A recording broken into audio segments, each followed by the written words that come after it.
Olá, Eliane, Carlos. Olá. Tudo em paz, pessoal? Olá, Marcelo. Eita! Tudo bom? Tudo bom. Ué, a Lucélia entrou? Deu tempo. Deu Olha. tempo! Deu tempo de eu chegar. Ah, que bom que deu, Lucélia. Terminou Legal. mais cedo. Excelente. É que eu avisei, porque eu não sabia, né, que hora que ia terminar.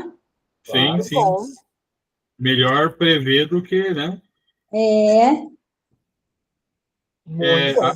Aí você faria a prece de abertura, é isso? Faço. Pode ser, Carlos? Claro. Eu só iria quebrar um galho. Sim, e não é um macaco gordo. Sou macaco ou sou gordo? Ok. Vamos esperar a Marli, né? É o quem está faltando. Acabou rápido, então, lá, Lucélia. Acabou umas 5h15, 5h20, por aí, assim. Ah, então é bem no estilo da Elsa mesmo. Ela não gosta de enrolar muito, não. Mas tem gente que ficou lá ainda, comendo, assim, Sim, sim. Ok. Beleza. conversando. De repente, até a Fernanda entra, né? Vamos ver. Vamos ver. Gente, deixa eu falar de novo para vocês. Como eu falei na quarta-feira, eu tenho que levar a minha enteada e a Flaviana para o aeroporto. Elas vão para Brasília amanhã. Eu vou sair 1 hora daqui. Tem chance de eu voltar durante o momento que vocês estão lá. Sim. Mas vou ser precavido como a Lucélia. Eu vou comprar alguma coisa para eles amanhã de manhã, já sei que vou comprar rosca, aquela rosca que eles gostam. Vou levar amanhã cedo para eles. Se eu conseguir voltar e vê-los, beleza. Senão eu vou vê-los de manhã. Certinho. Vou lá dar um abraço em todo mundo de manhã, levar a rosca. Tá? Certinho, Marcelo. Me desculpem, mas enfim, mas tudo bem. A menina veio dos Estados Unidos, ela faz tempo que ela não vinha para cá, né? Então tem que fazer esse carinho, né? Com Ah, certeza. Sim, Marcelo, com certeza. É. Beleza, tem mais 2 minutinhos. Então, bom, a priori fica então a Lucélia como prece inicial, depois o Evangelho do Carlos. Eu faço o Livro dos Espíritos, a Vibrações é a Marli e a prece final. Perdão. Vibrações é a Eliane Isso. e a prece final, Marli, né? Outra coisa, gente, vocês acham que o que tem no Livro dos Espíritos é muito? Eu estava querendo acabar esse item. O que vocês acham? pode acabar, né? Se der para acabar, vamos acabar. Certo. Eu acho que dá, sim, viu, gente? Vamos lá. Da 430 até a 438, eu acho. É isso mesmo. 438. Eu acho que dá para terminar. E aí a gente, na reunião que vem, a gente Marli. Na reunião que vem, a gente pega um assunto novo. Marli. Boa noite a todos. Boa noite, Marli. Boa noite. Entrei quase na hora, né? Estava ajudando a vizinha lá a fazer o negócio. Dona Clara, tudo bem? Dona Clara. Boa noite. Boa noite. Boa noite, dona Clara. Como é que você está? Tudo bem. Louvado seja. Tudo bem. Belezura. Tem mais 1 minutinho, né? Deixa dar 6 horas, a gente começa. Tá tudo bem, Marcelo? Graças a Deus, tudo bem, tudo em paz. Então, tá bom. Eliane, Carlos, tudo bem? Lu? Tudo bem, deu tempo de eu chegar. Graças a Deus. Muito bem, vamos começar então? 6 horas.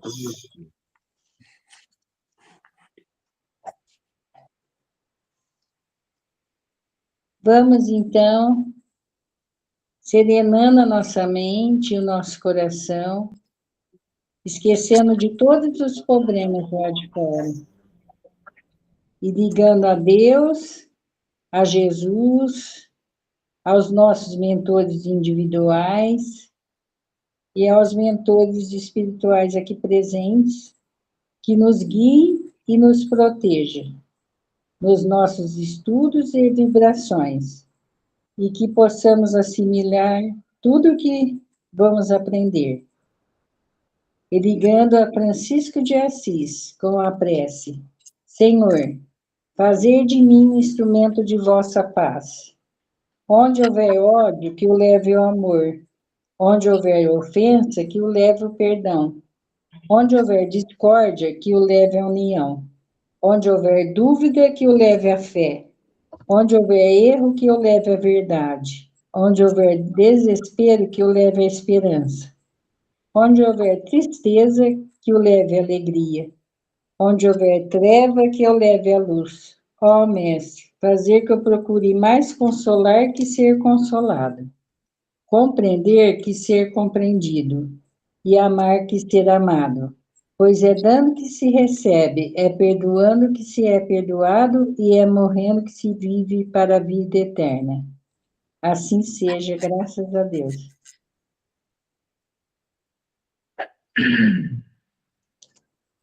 Então, vamos dar início hoje ao capítulo 14 do Evangelho segundo o Espiritismo. Honrarás pai e mãe. Hoje nós vamos fazer piedade filial, itens 1 a 4. 1. Sabes os mandamentos.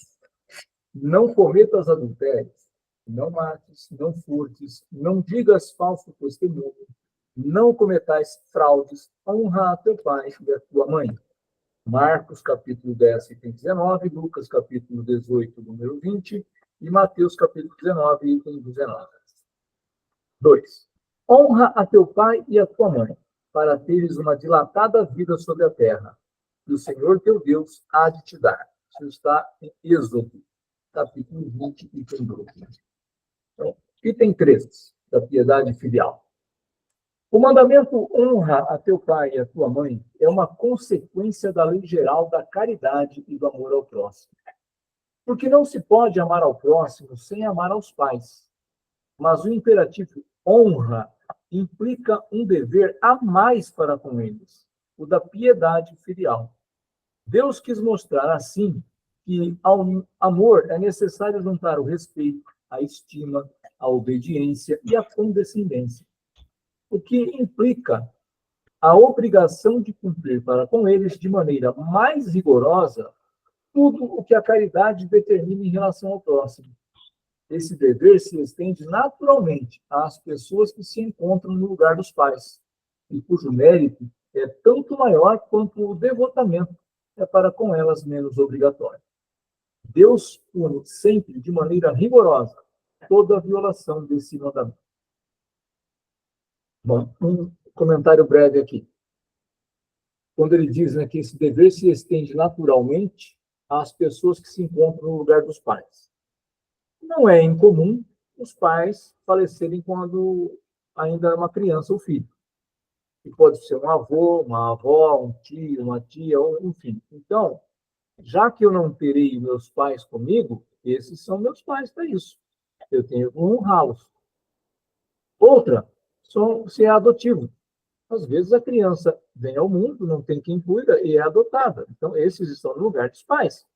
Então, tudo aquilo que for, não é pais no sentido consanguíneo apenas, é aquele que estiver no lugar dos pais.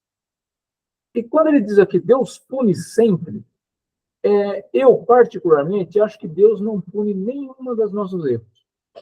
Nenhum. Por quê? Se eu não fizer não cumprir uma lei divina, quando eu desencarno, não é Deus que vai vir e falar assim, você será punido. É a minha consciência que vai dizer, eu sabia e não cumpri. agora haverá choro e ranger de dentes. Então, é mais a minha consciência do que uma punição divina. Porque se Deus é toda bondade, ele não vai me punir. Ele não vai dizer, Carlos, você errou, meu filho, agora, ó, lenha nas tuas costas. Não. Eu é que vou, ao perder o laço do cordão umbilical, falar assim, meu Deus, o que eu aprontei? Estudava todo domingo com o pessoal, sabia do que tinha que fazer e não fiz. Então, eu é que vou ter a minha consciência pesada. Não vai ser uma chibatada que vai me mudar. Certo, pessoal? Honrar ao pai e à mãe não é somente respeitá-los, mas também assisti-los nas suas necessidades, proporcionando-lhes o repouso na velhice, cercá-los de solicitude, como eles fizeram por nós na infância. É, sobretudo, para com os pais sem recursos que se demonstra a verdadeira piedade filial. Satisfariam a esse mandamento os que julgam fazer muito, ao lhes darem o estritamente necessário, para que não morram de fome.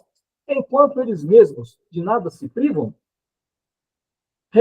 relegando-os aos piores cômodos da casa, apenas para não deixá-los na rua e reservando para si mesmos os melhores aposentos, os mais confortáveis? E ainda bem quando tudo isso não é feito de má vontade, sendo os pais obrigados a pagar o que lhes resta da vida com a carga dos trabalhos domésticos. É, então, justo que pais débeis e fracos tenham de servir aos filhos jovens e fortes? A mãe lhe teria cobrado o leite quando ainda estavam no berço? Teria, por acaso, contado as suas noites de vigília quando eles ficavam doentes? Os seus passos para proporcionar-lhes o cuidado necessário? Não. Não é só o estritamente necessário que os filhos devem aos pais, mas também, tanto quanto puderem, as pequenas alegrias do supérfluo, as amabilidades, os cuidados carinhosos, que são apenas os juros do que receberam, o pagamento de uma dívida sagrada. Essa somente é a piedade filial aceita por Deus. Não. O honra vai muito além do acolher na sua casa e deixar na sua casa ali num canto qualquer. Eu acho que ele faz parte da sua vida a partir de agora, dentro da sua casa. Então, ele tem que ter o respeito, tem que ter não só o amor, né?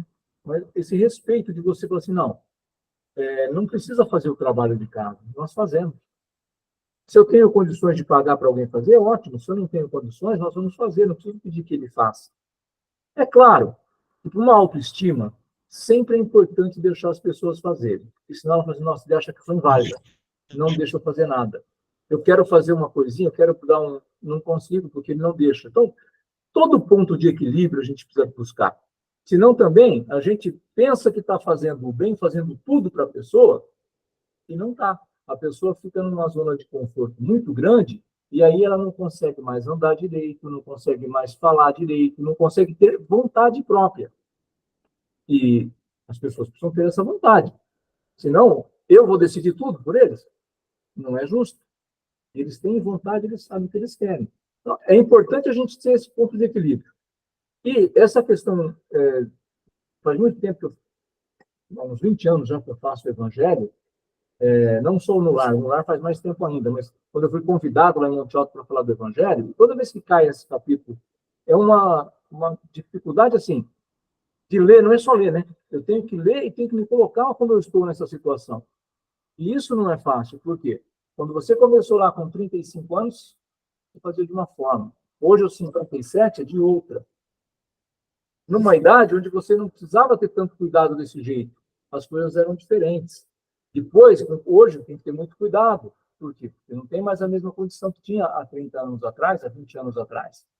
Então, tudo isso faz com que a gente, quando vai falar desse capítulo, de todo o evangelho, mas tem alguns que acabam nos pegando mais. E esse capítulo, ele é muito difícil, porque você precisa ler, interpretar e se situar como você está. Por quê? É muito difícil. Às vezes você se pega fazendo coisas que não deveria fazer. Então, é importante a gente delinear o que a gente quer para aquilo que a gente vai fazer com os seus pais. Porque senão a gente acaba cometendo erros graves, erros que depois não é Deus que vai nos punir, é a minha consciência que deveria ter feito diferente. Infeliz, portanto, aquele que se esquece da sua dívida para os que o sustentaram na infância, os que, com a vida material, lhe deram também a vida moral. Frequentemente se impuseram duras privações para lhe assegurar o bem-estar. Ai do ingrato, porque ele será punido pela ingratidão e o abandono. Será ferido nas suas mais caras afeições, às vezes desde a vida presente, mas de maneira certa noutra existência, em que terá de sofrer o que fez os outros sofrerem. Muitas vezes, a gente vê algumas coisas acontecerem, e a gente precisa tomar muito cuidado. Eu falo a gente e eu, principalmente, né? Cuidado com o julgamento, cuidado com o que vê e tentar interpretar de longe. Por quê? Você vê um pai sendo maltratado por um filho. Está errado. Ponto. O Evangelho, no outro item, nós vamos ver sobre isso. Ele não pode. Se o pai não foi bom para ele, se a mãe não foi boa para ele não pode retribuir na mesma moeda. Porém, às vezes a gente vê e não entende por que faz aquilo. A gente tem, nós que somos espíritas e estudamos sobre o espiritismo, entender que a vida é vida futura. Lá atrás, será que não foi ele que fez tudo isso? E agora está resgatando o que ele fez? Isso não pode servir para nós que estamos vendo de não chamar atenção. Se tiver, você faz um atendimento fraterno, uma pessoa te pede uma orientação, você tem que falar esse tipo de coisa, para poder a pessoa entender que ela está errando. Mas nós não vamos conseguir interferir. Por quê? Nós sabemos. Nós vamos colher exatamente o que a gente plantou. Então, muitas das vezes, a gente fala assim, será que eu mereço o que está acontecendo comigo? De repente, olhando para os últimos 10 anos, não. Mas se eu abrir para os últimos 20? E se eu abrir para os últimos 30? E se eu me pegar na minha infância, início da juventude? Não estou nem falando de vidas passadas, estou falando desta. Às vezes, nesta mesma, a gente já fez muita coisa que não deveria ter feito. Teve respostas que a gente deu que não deveria ter dado. Então, muito cuidado a gente para tomar no nosso dia a dia. Com relação aos pais, então, eu vejo assim, essa é uma coisa muito mais de se olhar ainda, para a gente não cometer os erros. E depois, não é por medo. A gente não pode falar assim, eu não vou fazer, porque depois eu vou ter que pagar. Não é por isso. É não fazer porque eu estou aprendendo que não é assim que faz. Nós não reencarnamos aqui para sofrer. Eu só não posso buscar o sofrimento. Então, eu preciso dar um tempo, não basta nele. Tudo bem, pessoal? Pois não, Marcelo? Eu acho que a questão... Ele fala da ingratidão, né? Eu acho que o maior problema não é nem porque é pai ou a mãe, mas a questão da ingratidão, né? Quando os pais foram cuidadosos, né? Com os filhos, com a gente, você não tratá-los da mesma maneira é ingratidão, né? Isso não é exatamente uma coisa bonita de fazer, né? A ingratidão ela é muito, muito má. Por outro lado, quando ele vai falar agora sobre quando os pais não são tão cuidadosos, né? Com os filhos e deixam a desejar, tal. Mas, como cristãos, como espíritas, a gente fala toda hora sobre perdão. Né? Para que serve o perdão, então? Eu sei que existem casos e casos. Né? Existem casos em que perdoar é mais difícil. Mas é mais difícil, mas é algo certo a fazer. Isso aí, cara. Beleza. Marli? O Marcelo colocou aí a palavra ingratidão, né? Isso, Marcelo, eu não sei com as outras pessoas, mas comigo eu faço um processo, né? Eu acho muito importante a gente lidar com a questão do processo. É lógico que a gente não vai ter dos filhos aquilo que a gente esperava.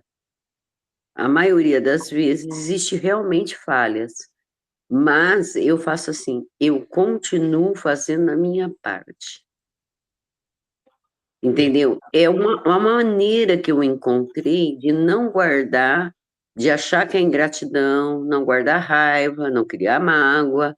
Então, cada vez que um filho nos magoa, a gente tem que pensar assim: estou fazendo a minha parte.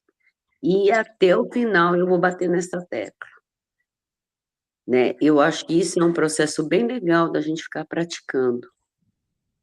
Obrigada, viu? Com certeza. Exatamente. Com certeza.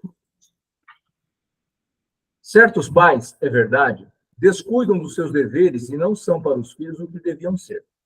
Mas é a Deus que compete puni-los, e não aos filhos. Não cabe a estes censurá-los, pois que talvez eles mesmos fizeram por merecê-los. Se a caridade estabelece lei que devemos pagar o mal com o bem, ser indulgentes para as imperfeições alheias, não maldizer do próximo, esquecer e perdoar as ofensas, e amar até mesmo os inimigos, quanto essa obrigação se faz ainda maior em relação aos pais. Os filhos devem, por isso mesmo, tomar como regra de conduta para com os pais todos os preceitos de Jesus, referentes ao próximo, lembrar que todo procedimento condenável em relação aos estranhos, mais condenável se torna para com os pais. Devem lembrar que aquilo que no primeiro caso seria apenas uma falta, pode tornar-se um crime no segundo, porque neste a falta de caridade se junta à ingratidão, que é o que o Marcelo falou. Quer dizer, além do erro que eu estou cometendo de não fazer a caridade com ele, eu também estou sendo ingrato. Porque, como ele disse lá atrás, está cobrando o leite que te deu? Está cobrando o tempo de noite que você deixou, que você chorou a noite toda e ficou do teu lado? Não está. Então, agora é a tua vez. Então, se é a sua vez, faça bem feito. Mas, como diz a Marli, e o próprio Marcelo falou do perdão, a gente precisa tomar muito cuidado. Muitas vezes, esse processo, a gente vai cair. O importante é a gente levantar e não ficar no chão. Cometer erros, nós cometemos. Nós não estamos num nível de perfeição.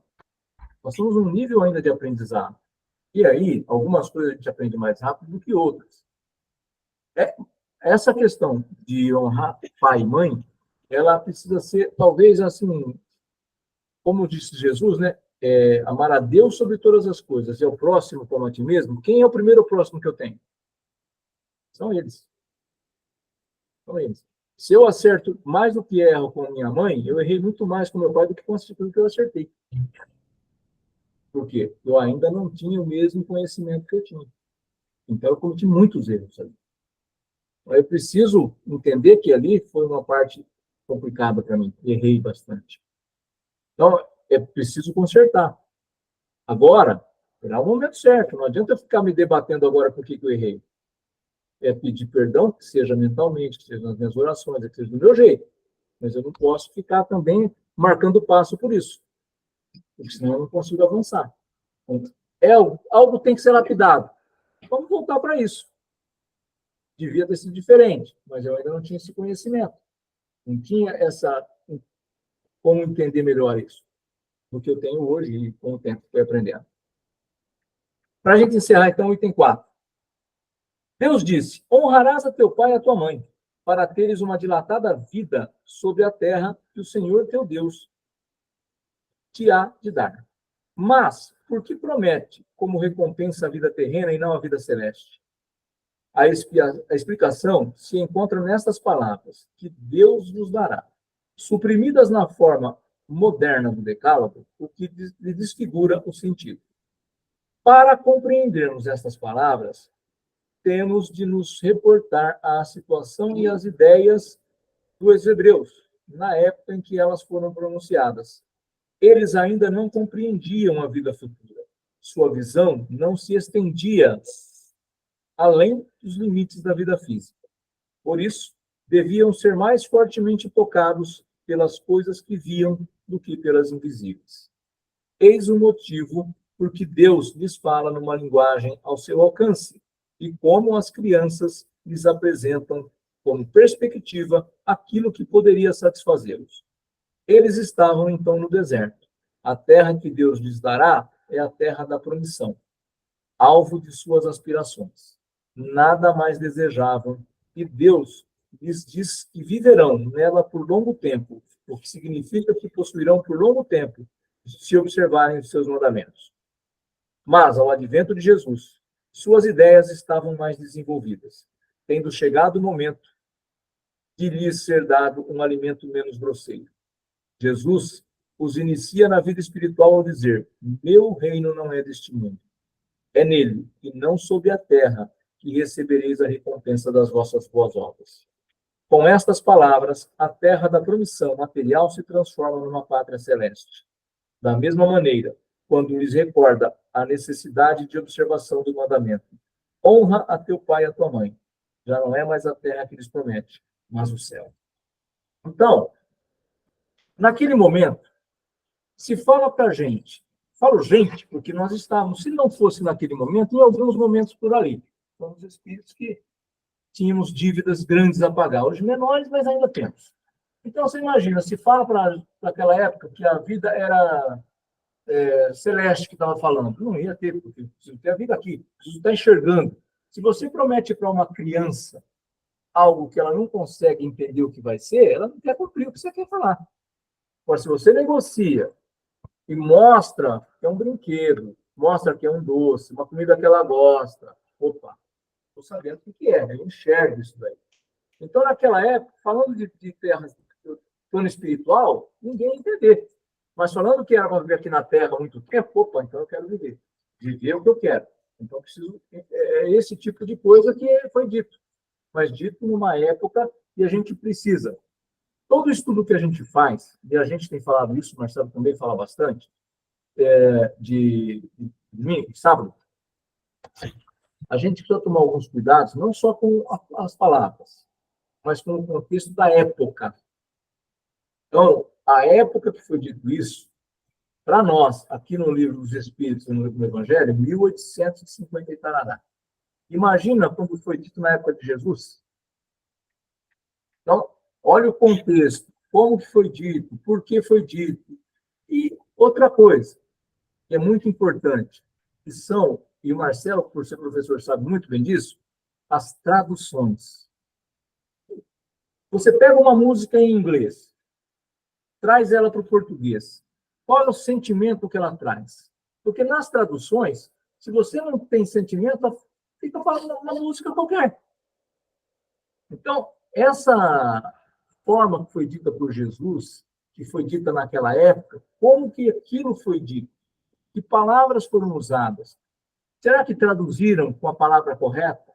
Será que... Porque tem muitas traduções. Então, é muito cuidado que a gente tem que ter. Todos os evangelhos, os 4 evangelhos que a gente estuda do Novo Testamento, principalmente o Velho Testamento, mas todos eles têm que ser tomado muito cuidado para a gente não pegar o pé da letra e achar que está fazendo certo e às vezes está errado o que a gente está seguindo. E não estamos seguindo errado porque a gente quer. É porque veio uma tradução. E aí a gente está interpretando daquele jeito. Pois não, Marli? Nós brasileiros ainda temos muitas dificuldades com interpretação de texto, né, Marcelo, professor? É um problema mais ou menos sério, sim. Alguém quer mais comentar alguma coisa? Algo mais, pessoal? Não, gratidão, Carlos, está super claro. Obrigado, pessoal. Bom, posso começar, então, a minha parte do Livro dos Espíritos? Pergunta 430. Está todo mundo nela? Ok. Existe uma definição que eu gostaria de... Porque ele vai falar de clarividência. Então, eu pesquisei um pouco sobre a clarividência, como vista pelo Espiritismo. Ele fala assim: no Espiritismo, a clarividência é a capacidade de ver a distância sem os olhos. Allan Kardec define a clarividência como uma espécie de clarividência que ocorre durante os sonhos, quando a alma pode perceber eventos que acontecem noutros locais. Os sonâmbulos também podem ter essa capacidade, pois a sua alma se separa do corpo e pode mover. Então, isso está em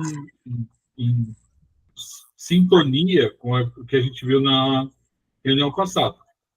Quando a gente está sonâmbulo, né, a visão é do espírito, né? E ela não está assim, restrita ao olho, né? O espírito enxerga como um todo. Então, vamos lá, pergunta 430, ele fala assim: pois que a sua clarividência é a da sua alma ou do seu espírito, por que é que o sonâmbulo não vê tudo e tantas vezes se engana? Primeiramente, aos espíritos imperfeitos não é dado verem tudo e tudo saberem. Não ignoras que ainda partilham dos vossos erros e perfeitos. Depois, quando unidos à matéria, não gozam de todas as suas faculdades de espírito. Deus outorgou ao homem a faculdade sonambúlica para fim útil e sério, não para que se informe do que não deva saber. Eis porque os sonâmbulos nem tudo podem dizer. Bom, gente, tudo está relacionado à evolução do espírito, né? Ele tem essa capacidade, mas não lhe é dado, não lhe é permitido trazer tudo por causa da sua capacidade, da sua imperfeição, né? Então, ele tem aquela capacidade mais restrita. Quanto mais evoluído, tanto mais ele consegue de informação mais exata. Tá? Eu vou fazer mais uma pergunta, depois eu abro para vocês comentarem, tá? 431. Qual a origem das ideias inatas do sonâmbulo e como pode falar com exatidão de coisas que ignora quando desperta, de coisas que estão mesmo acima de sua capacidade intelectual?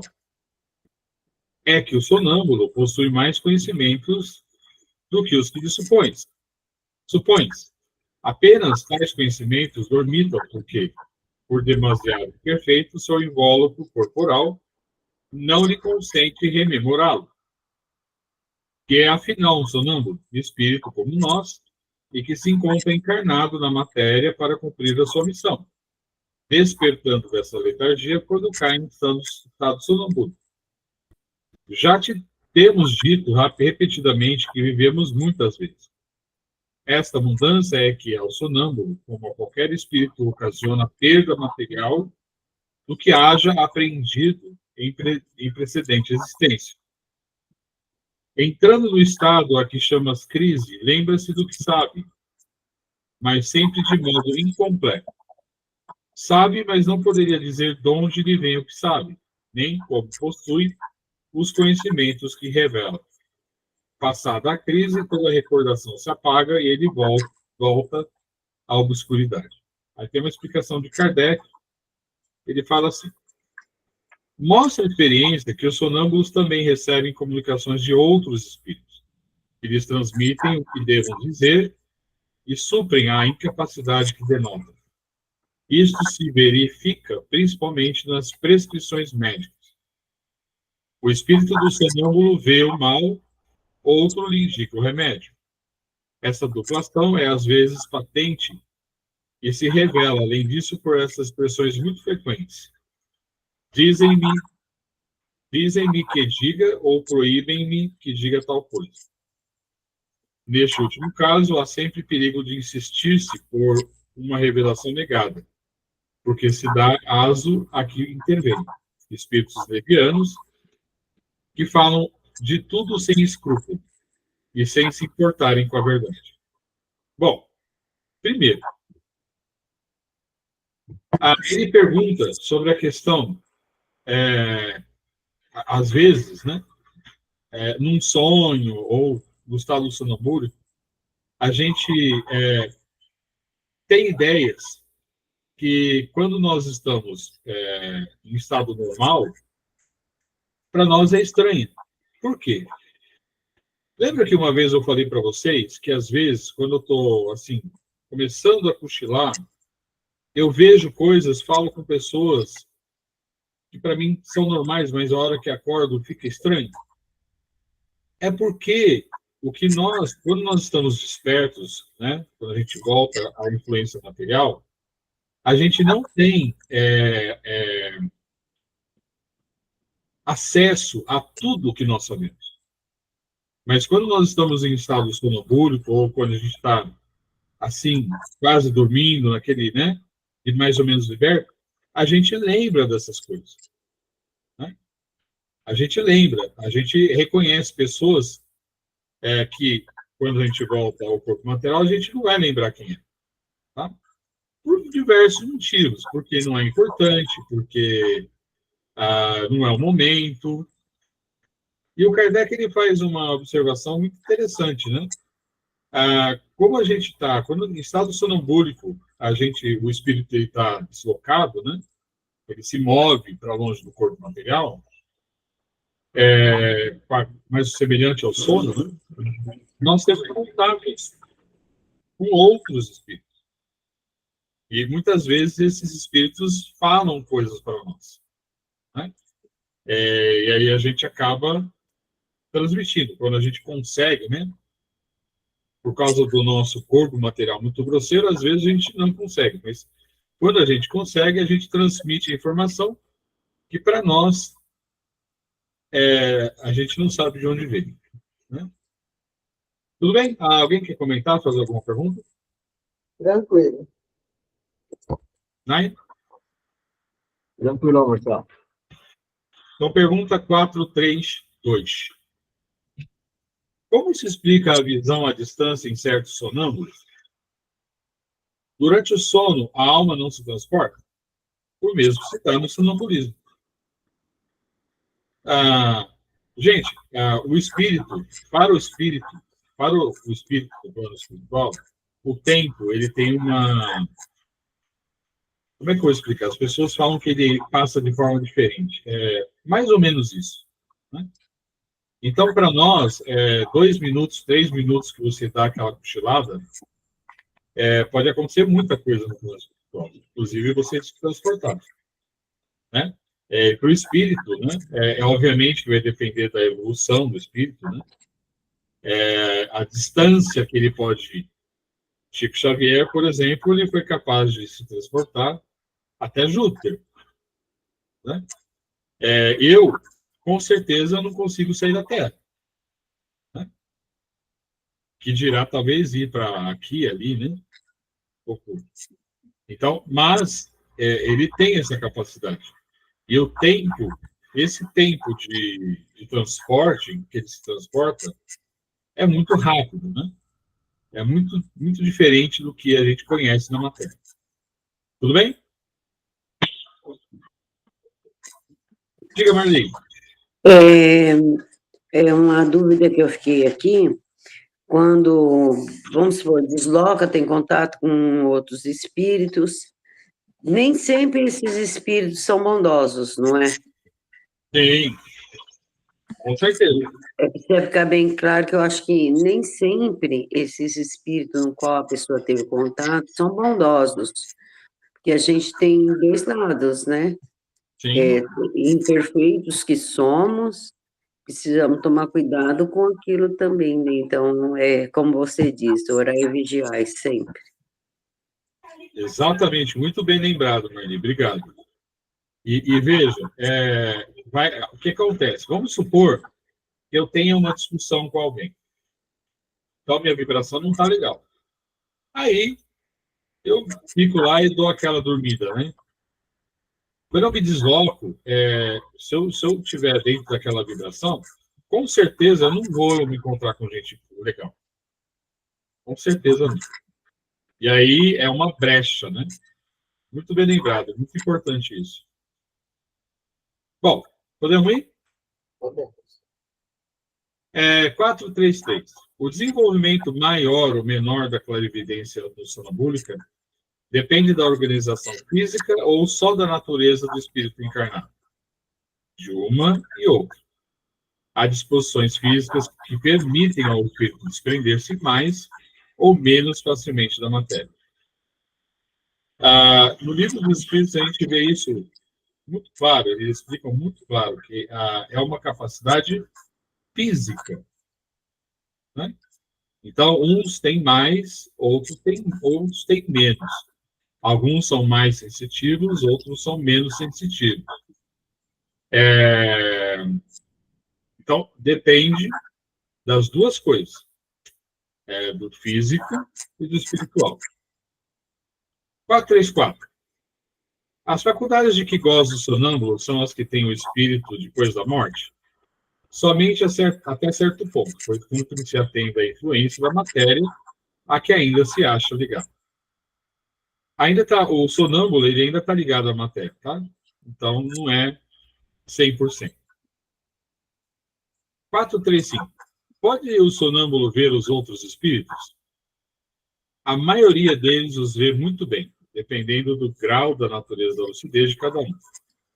É muito comum, porém, não perceberem, no primeiro momento, que estão vendo espíritos e os tomarem por seres corpóreos. Isso acontece principalmente aos que, nada conhecendo do espiritismo, ainda não compreendem a essência dos espíritos. O fato os espanta e fala supor que tem diante da vista seres terrenos. Observação de Kardec. O mesmo se dá com os que, tendo morrido, ainda se julgam vivos. Nenhuma alteração notando ao seu derredor, e parecendo-lhes que os espíritos têm corpos iguais aos nossos, tomam por corpos reais os corpos aparentes, com que os mesmos espíritos se lhes apresentam. O Saulo Calderon, eu falei para vocês, ele é um projetor, né? Ele faz projeção astral. Os últimos 3 vídeos que ele fez, ele fala sobre o umbral, as visitas que ele fez ao umbral. E lá, né, hoje eu assisti uma parte de um dos vídeos, né? E ele fala que os locais do umbral, a maioria dos locais do umbral, né? O espírito ele não percebe que ele está no umbral, não percebe que está desencarnado, porque as pessoas se vestem, elas comem, elas bebem, elas tomam banho, elas fazem sexo, elas brigam, tudo igual.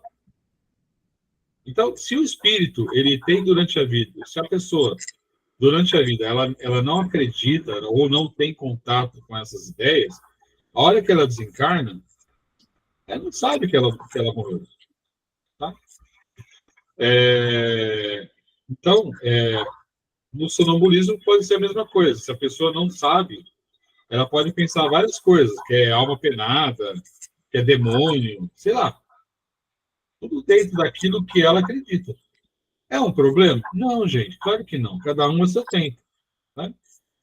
Cada um a seu tempo. A gente não deve julgar, né? Nunca, jamais. Mas é o que acontece. Tudo bem? Joia. 436. O sonâmbulo que vê a distância, vê do ponto em que se acha o seu corpo ou do em que está a sua alma. Por que essa pergunta? Peraí que está passando moto aqui, uma barulhinha. Por que essa pergunta, desde que sabe ser a alma que quem vê e não o corpo? É a velha mania do Kardec de refazer a pergunta de outro jeito para ver se não existe conflito, né? Ele era um gênio. Ele é um gênio. 437. Posto que o que se dá nos fenômenos sonambúlicos é que a alma se transporta, como pode o sonâmbulo experimentar no corpo as sensações do frio e do calor existentes no lugar onde se acha a sua alma, muitas vezes bem distante do seu invólucro? A alma, em tais casos, não tem deixado inteiramente o corpo. Conserva-se presa pelo laço que os liga e que então desempenha o papel de condutor das sensações.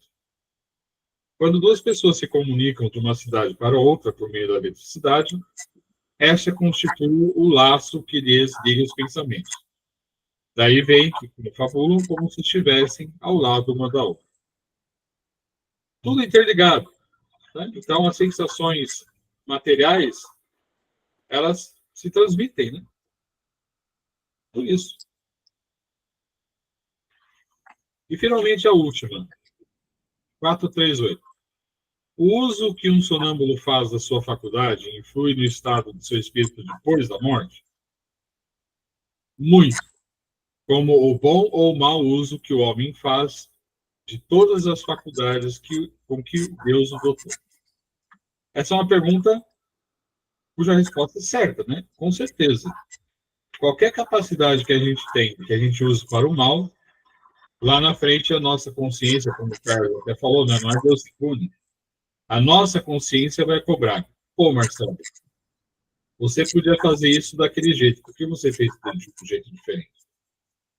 Então, com certeza, o uso, qualquer faculdade que a gente tenha mal utilizada, torna-se uma autopunição. Perguntas, comentários, né? Eu gostaria de tirar uma dúvida, Marcelo, por gentileza. A maioria, né, dos cientistas que trabalham com a questão do sono, eles falam que a pessoa, quando está no estado de sonambulismo, elas não sabem o que estão falando, entendeu? E segundo essa última pergunta, né, como que, se elas não sabem o que elas fazem no estado de sonambulismo, como que elas podem estar fazendo esse acerto celestial? Não estou entendendo, não deu para me entender isso. Na verdade, de acordo com o que a gente viu aqui, em alguns casos, as pessoas se lembram sim. Tá? Lembra, às vezes lembra, não entende, porque para ele, né, ou algum espírito falou para ele, ou quando ele está em estado sonambúlico, ele tem acesso a informações que no corpo ele não lembra, né? Então, às vezes lembra, sim, né? Mas tem uma questão. Veja, aquilo que a gente falou agora há pouco sobre a questão da vibração. Né? Você está num nível vibracional mal, ruim, você fica em estado sonambúlico, você vai fazer coisa errada. Então, você concorda que, de qualquer maneira, a culpa é sua? Concordo. Aí. Orai e vigiai. Orar e vigiar. Sim. Obrigada, viu? A minha oração de a cada 1 hora, orar e vigiar. Obrigada, Marcelo, gratidão. Bom, gente, mais alguém? Aí. Então, agora com a Eliane. Então, vamos agora pedir o auxílio dos amigos espirituais do Grupo Francisco de Assis, dos mentores do grupo, para que possa ir no lar de cada um de nós, para nos conectar em pensamento, em oração e em vibração. Que as nossas vibrações de amor, de paz, possam ser lançadas por todo o nosso universo. O mais longe que o nosso pensamento possa chegar, onde tiver irmão necessitado, que as nossas vibrações possam alcançar esses irmãos. Vamos vibrar por todo o nosso planeta Terra. Vamos vibrar pelo Brasil e por Portugal.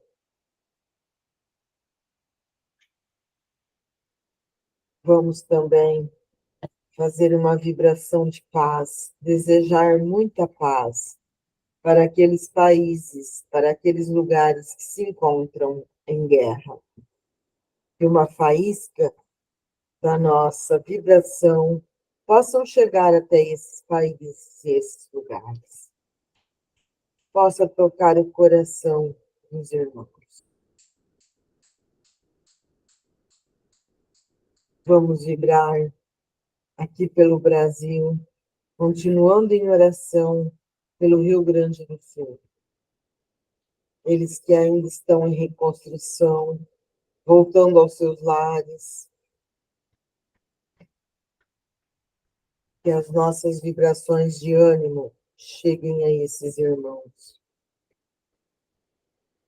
E vamos agora pedir que todos os irmãos que se encontram numa UTI, num hospital, em qualquer parte do Brasil, do mundo, que os amigos espirituais possam visitá-los, possam levar as nossas vibrações de saúde, de paz a esses irmãos.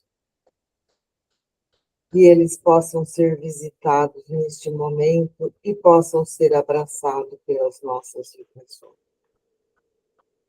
Vamos pedir também pelos familiares desses doentes que neste momento estão aos pés num leito, rezando e acompanhando a recuperação do seu ente querido.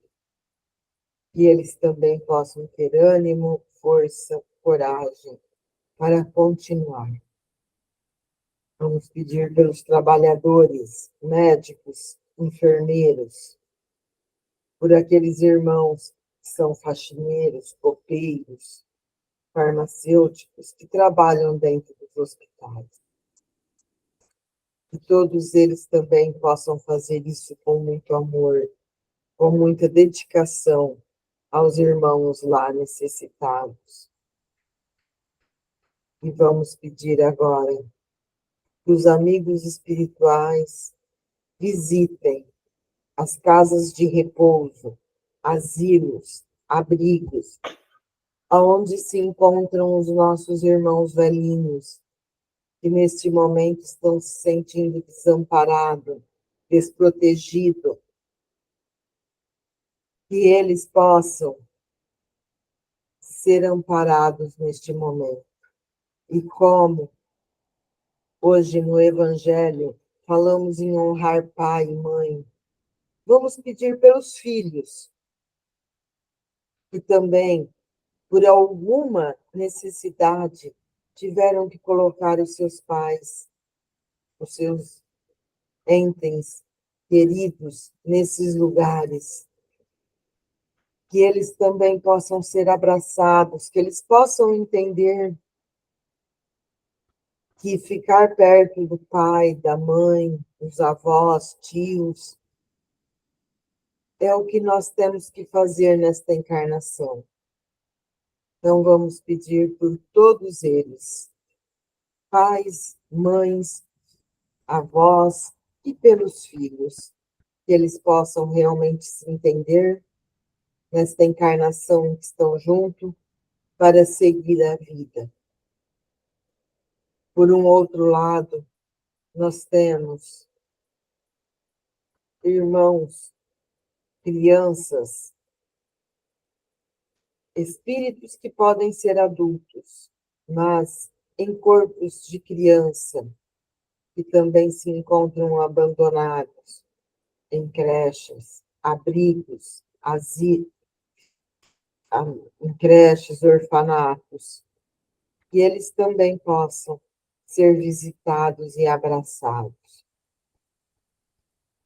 E vamos pedir agora, fazer uma vibração de muito amor por aqueles irmãos que estão nas penitenciárias, e cadeias públicas, penitenciárias, presídios, que eles também possam ser visitados. Que muito amor possa chegar a esses irmãos. Nós não temos o direito de julgar nenhum deles. Eles são nossos irmãos.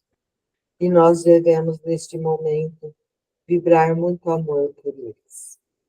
Que o nosso carinho cheguem até esses irmãos. Cheguem até os trabalhadores, os presídios, penitenciários, cadeias. que eles também possam ter muito amor no coração ao tratar com essas pessoas. E vamos pedir por aqueles irmãos que não têm um lar para morar. Moradores de rua, que não têm um alimento para poder saciar a fome da sua família.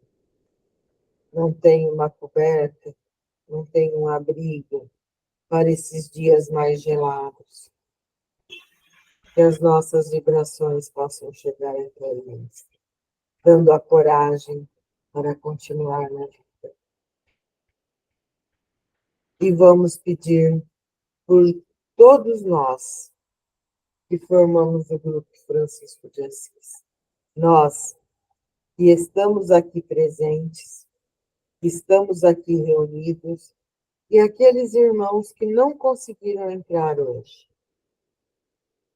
que eles também possam ser visitados, possam ser amparados, possa ser feita a limpeza espiritual pelos mentores do Grupo Francisco de Assis, no lar de cada um de nós que formamos o grupo.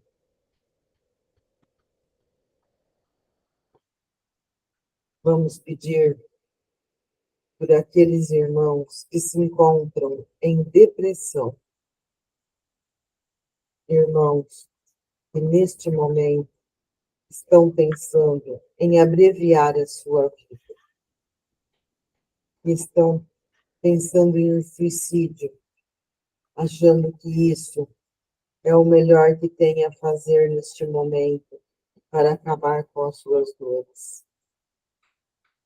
Que as nossas vibrações possam chegar até esses irmãos, abraçando com muito amor e carinho e dando ânimo para eles seguirem nesta vida.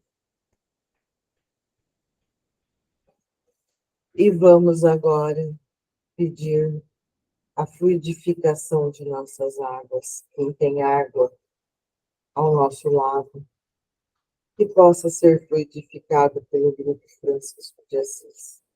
Aqueles irmãos que também vão assistir, ouvir o nosso estudo mais tarde através da internet, que eles também possam ter a água fluidificada neste momento.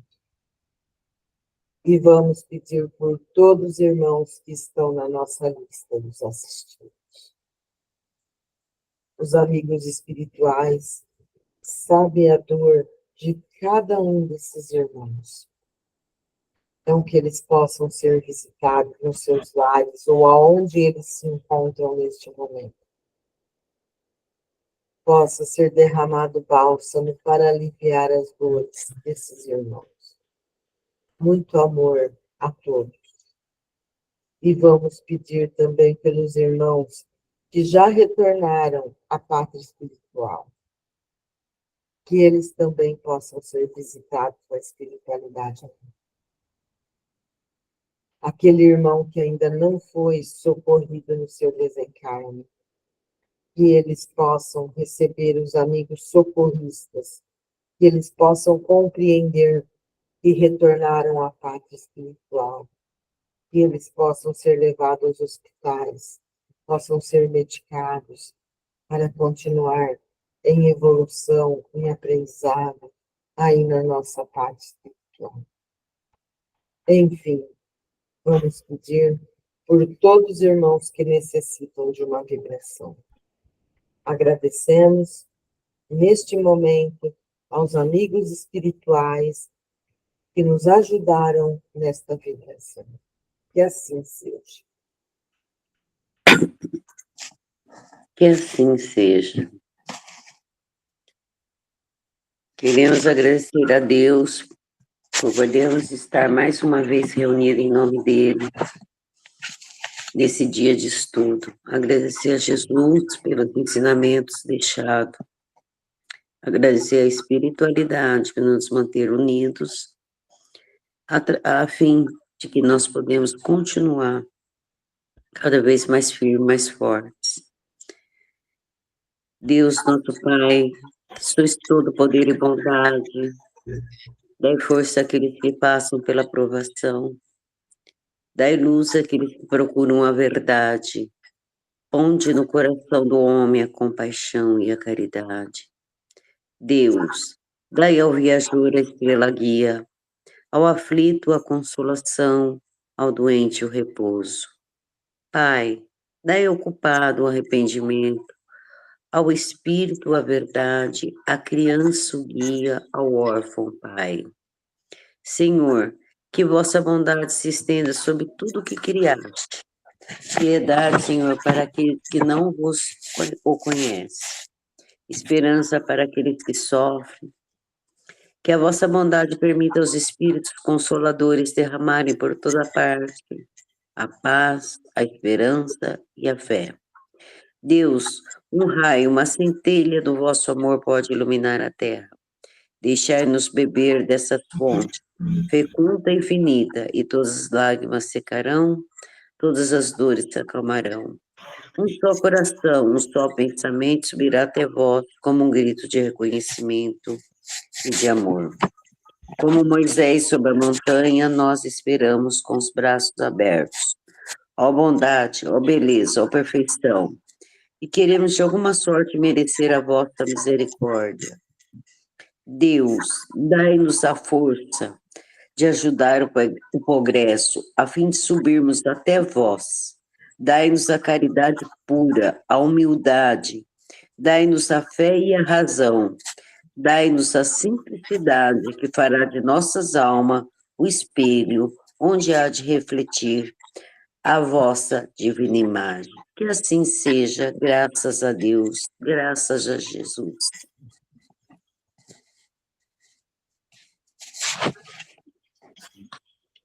Todos bem? Todos bem. Graças a Deus. Graças a Deus. Muito bem. Então é isso, né?